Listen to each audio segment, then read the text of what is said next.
جانب سے کوئی حملہ کیا جائے، مگر مجھے یہ دیکھ کر حیرت ہوئی کہ ان کے سارے شیر کی طرح دم دھبا کے بھاگ گئے اور ہاؤس میں انہوں نے کوئی بات نہیں کی، کیونکہ ان کو پتا ہے کہ اگر وہ اسمبلی کے فلور پر بات کریں گے تو ان کو اتنا منہ توڑ جواب دیا جائے گا کہ ان کو دکھائی دیتا رہے گا۔ پہلے بھی انہوں نے یہ حرکات کرنے کی کوشش کی اور ہم نے ان کو اتنا بھرپور جواب دیا کہ ان کو چھٹی کا دودھ یاد آ گیا۔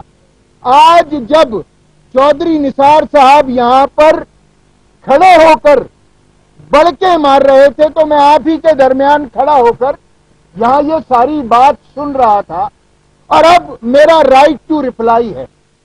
مجھے افسوس ہے کہ آج ایوان میں جس طرح کل کی چھٹی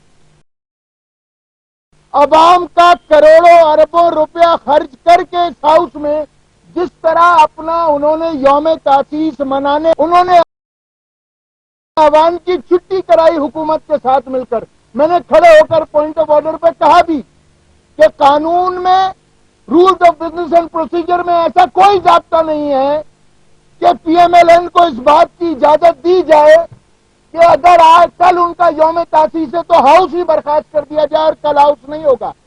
میں نے اسپیکر سے رولنگ مانگی مگر اسپیکر نے رولنگ نہیں دی۔ اجلاس کو یہ کہہ کر ایڈجرن کیا اگین آن فرائیڈے، اس کا مطلب ہے کہ ہمارے احتجاج کرنے کے باوجود، رولز کو دکھانے کے باوجود انہوں نے تاسیس پر چھٹی دی۔ ہمیں اس بات کا بہت افسوس اور ملال ہے کہ عوام کی حق حلال کی کمائی کا جائز پیسہ وہ اس طرح برباد کر رہے ہیں۔ پھر چودھری نثار علی خان نے جو یہاں پر زبان استعمال کی، شرم آنی چاہیے قومی لیڈران کو ایسی زبان استعمال کرتے ہوئے۔ ہمیں بھی بڑے قصے معلوم ہیں لوگوں کے، ہمیں بھی پتا ہے کہ کس کی بہن بیٹیاں کن کے ساتھ کس طرح شادی کرتی رہی ہیں۔ ہم نہیں جانا چاہتے ان ڈیٹیلز میں، ہم نہیں جانا چاہتے، اس پنڈورا باکس کو مت کھولو، وگرنہ قائد تحریک پہلے یہ بھی بتا چکے ہیں جب انہوں نے مناظرے کی بات کی۔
کی پیداوار ہو، تم جنرل ضیاء الحق کے پیروکار ہو اور تم جنرل مشرف کے شکر گزار ہو کہ جس سے معافی مانگ کر تم اس ملک کو چھوڑ کر بھاگے تھے، 120 صندوق لے کر بھاگے تھے، نوکروں کی فوج لے کر بھاگے تھے، اور اب تمہیں انقلاب کی باتیں یاد آ رہی ہیں، شرم آنی چاہیے.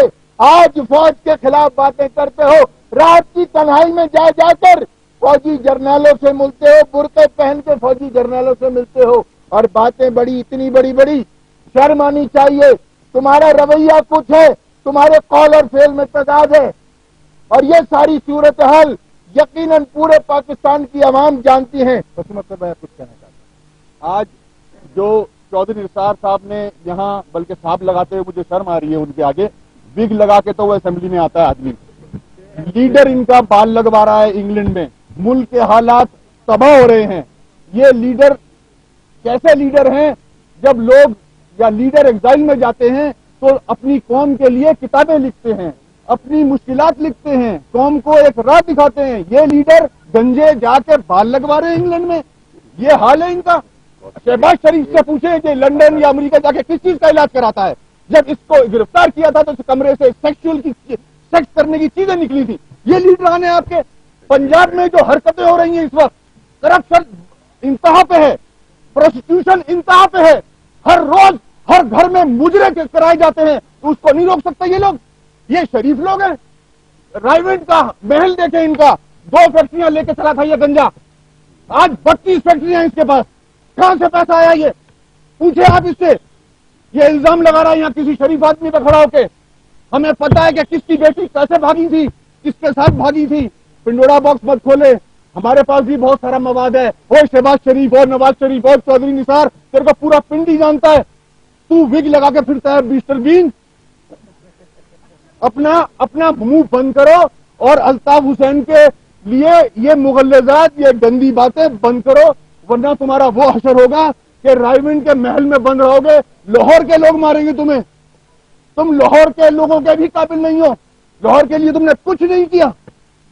پنجاب کے لوگ تم سے تنگ ہیں. یہ سیاست کر رہے ہیں یہ اتنے بڑے بڑے ایکسپیرینس لوگ، کہ یہاں آ کے الطاف بھائی کی پرسنل لائف پہ بات کر رہے ہیں. یہ طریقہ ہوتا ہے کسی سیاستدان کا؟ یہ 2 دفعہ حکومت کر چکے ہیں اس ملک پہ، ان کا یہ حال ہے. بال لگواتے پھر رہے ہیں سارے بھائی. کیا لڑکیاں پھنسانی ہے؟ کیا کر رہے ہیں؟ کیوں بال لگوا رہے ہو؟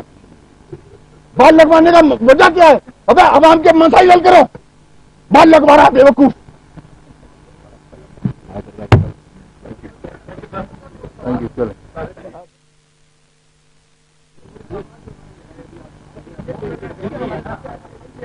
میں کچھ بھی نہیں کہنا چاہوں گا، اور مجھے افسوس ہوا یہ ساری باتیں سن کر. اگر کسی بھی شخص کی، کوئی عام آدمی بھی، اگر اس کی طلاق ہوئی ہے، اگر اس کی گھریلو ناچاکی ہے، تو وہ بھی سڑک پر ڈسکس نہیں ہوتی. جو ڈسکس کرتا ہے یا تو وہ بغیرت ہے، یا وہ بد کردار ہے، یا اس کی نیت میں فتور ہے. یہ میرا جواب ہے.